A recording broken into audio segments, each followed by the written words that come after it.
Still there.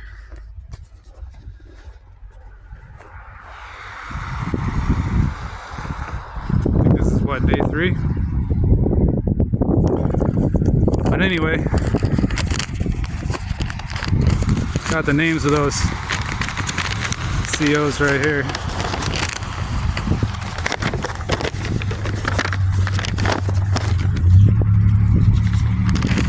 Names are Anthony Farina, Nicholas Anzalone, Matthew Gallagher, Christopher Walters, Nicholas Keffer, COs Along, Walrath and Kessler, Sergeants Glenn Trombley, Michael Marshaw. Those are the guys who killed Brooks. And this is what solidarity with murder looks like. So, I'm gonna take a walk down here. They call this Wall Street not because it's the finance sector. Call this Wall Street because of the 40-foot fucking wall that runs all along it.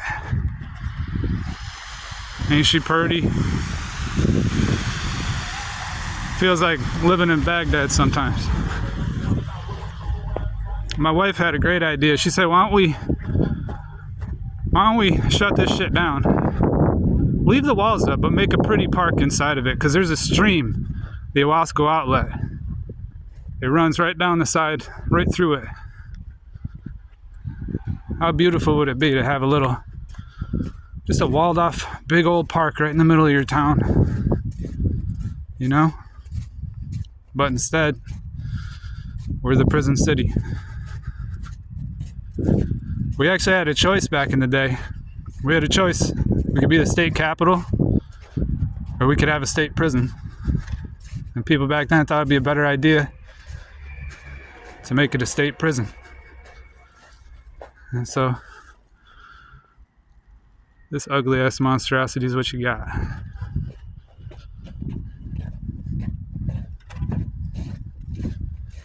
So we'll walk a piece down here.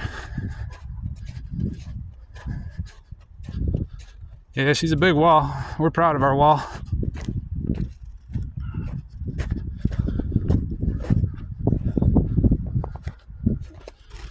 In the other video, I pointed to Copper John. He sits at the top of the prison. He's a little soldier.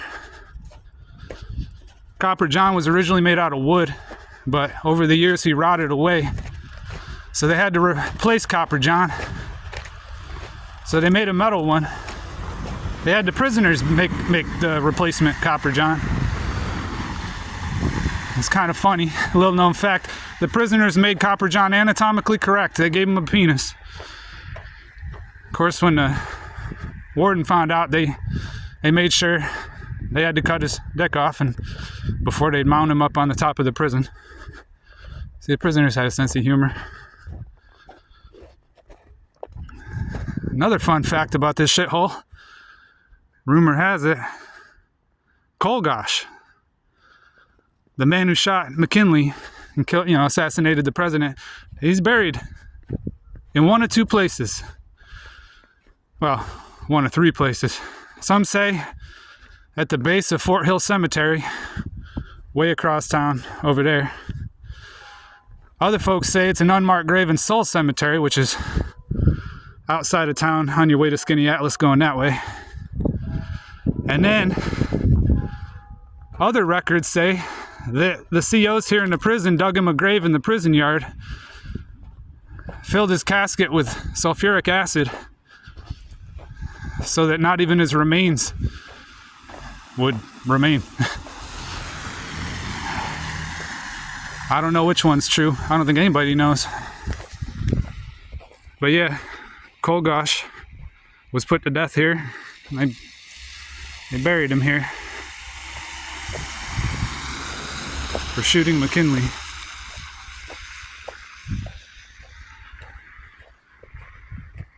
I don't think I know any other interesting stories about this shithole. But yeah, if you look down here on the shoulder of the road, you'll see where they were setting fires. Well, they put it in a garbage can, but they had a fire burning out here. See, the cops, they share the same union, so If you or I are going on strike, protesting, whatever, like those college kids getting their heads bashed in by the police for protesting a genocide. Yeah, if you or I were to protest here and set a fire, cops would come in, beat the shit out of us, take us to jail, charge us with arson. But see, these boys, they got the same union. So, you know, these cops and COs, they look out for each other. I wish us regular private sector workers had that kind of solidarity. Maybe not to the same murderous extent, but I wish we did have that solidarity, because maybe then we'd have a little bit more power. Maybe that would transfer to more political power, and maybe shit like Brooks being murdered wouldn't happen.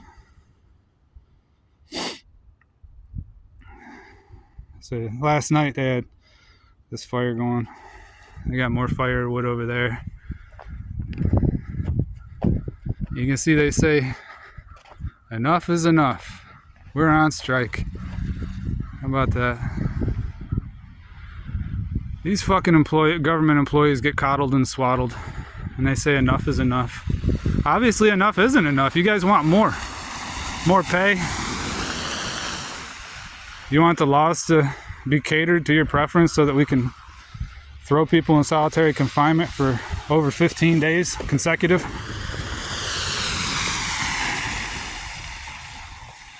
That's the thing with these little fucking tyrants. It's never enough.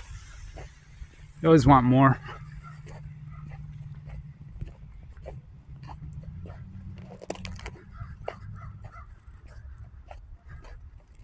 Shit, this wall alone, it's been resurfaced. Just this side alone, I noticed they had, 6-8 lifts sitting out here for over 3 years. I don't know if you know how much it costs to rent a huge telehandler like that. It's expensive. Hundreds and hundreds of dollars every single day, and they just sat here doing nothing. Gives you an idea of how expensive the contract is. And if I pay in this way, you can see these people ain't rich. We're working class, and we got to carry these motherfuckers on our backs. It's a hell of a burden, and they're very expensive. And so our taxes are going to go up. A, because they want more pay, more staff, more of everything. B, because every time they kill somebody, every time they beat somebody, there's lawsuits involved. And that doesn't come out of their pension. That doesn't come out of them. That comes out of us. And so our property taxes go up. And people can't fix their roofs. And they impoverish everything around them. Take a look at any prison town in New York. You'll see. How are the people living around there? Not good. Because most of these motherfuckers who work here, they don't live here. Just like most of the prisoners inside aren't from here. They get shipped up from New York City, cities all over the state. They end up here. So we got an alien workforce, alien prison population, and it just impoverishes the neighborhoods around it. That's it for now.